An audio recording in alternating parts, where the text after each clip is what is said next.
Hi, thanks for joining me on my market report. My name is Mike, and if you're new to my channel or my videos, well, we create these videos on a daily basis and give you the information on what's impacting mortgage rates on a daily basis.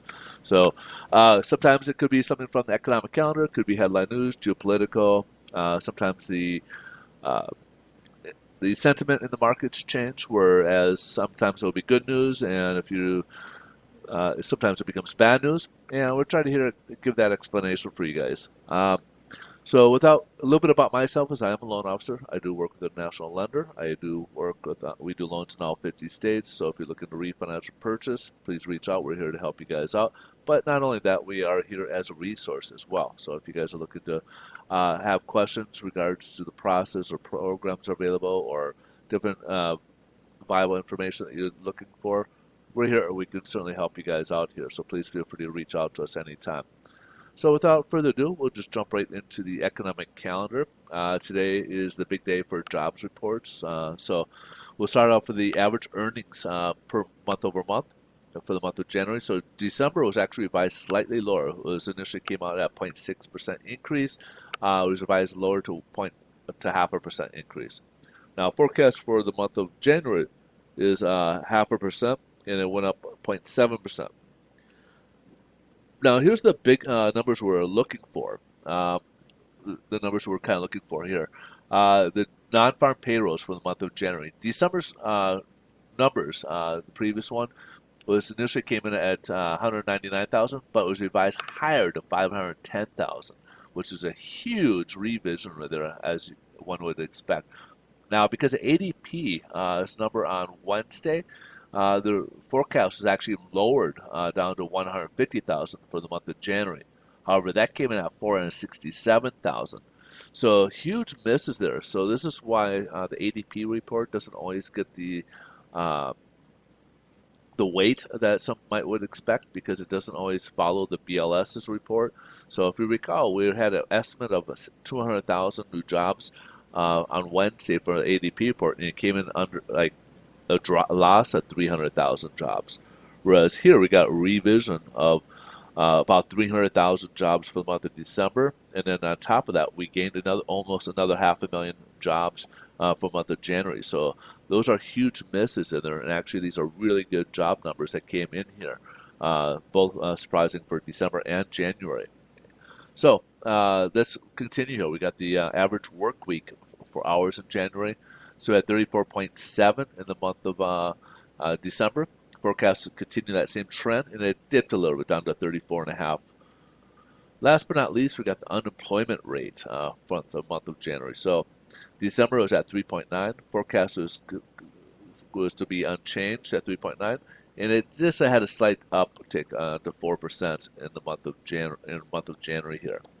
So with all this information here, market stocks are actually in mixed territory. And as you can see here, the mortgage-backed securities didn't take it too well. Why is that? Well, if you recall, everything's been about the Fed and its talk about inflation and its fight to go upwards. So with the jobs numbers coming in so hot, this basically gives the Fed more ammunition to potentially, and what a lot of people were kind of worried about, what the markets are a little concerned about, is that maybe the Fed may come in at 7.25% increment at the March. They may come in with a fully loaded guns at 0.5%. So they think that they may increase their increment to a 0.5% rate hike for the month of when the Fed reconvenes in March. So this is what's kind of spooking the markets a bit. So the initial reaction was in the MBS here, so we were way down about 50 basis points.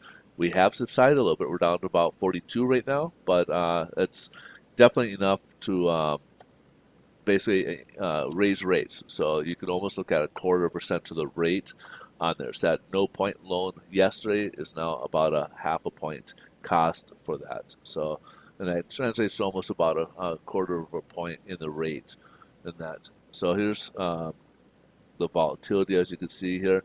We had as soon as that was announced, it just dropped dramatically. It did come back a little bit, but it has subsided. But it's been kind of halfway, kind of going sideways since then. As you can see here, we've been kind of going more sideways. But as you see, pretty big drop. That was big news that happened, and a huge miss, or at least huge, uh, completely different story what we're being told from ADP here. And then yields, as you see, yields just skyrocketed up above another technical level, and just sitting below 1.92. We're fast approaching the 2% mark, and right now that looks like that could be a catalyst for us to continue raising rates a little bit further. So right now we're at about 1.92. The only thing that could potentially change that is if the Fed's comments. So if we hear more comments that potentially they may ease markets about maybe that they won't do a half a point, but anyways, that may not be the case. We may not get that, and that would just continue. The markets may start continuing to adjust in that fashion here. So be on the alert for those. So lastly, we're going to go over the average rates for conforming loan limit. The 30 years now at 3.73, and the 15 year is at 3%. So as you can see, they've been rising here over the last several months, and especially January is a big month of that happening. And those do have points built into it. So just kind of FYI, those do have points built into it. And if you guys need a rate quote for yourself, well, reach out. We're here to help you guys out. We can help you with that. We're at the end of our video. Well, if you like these videos, please help us out and smash that like button, and go ahead and share us. We greatly appreciate it. Otherwise, you guys have a great rest of your day. Enjoy your weekend. Thanks so much for watching, and we'll catch you guys on Monday's video. Take care. Bye-bye.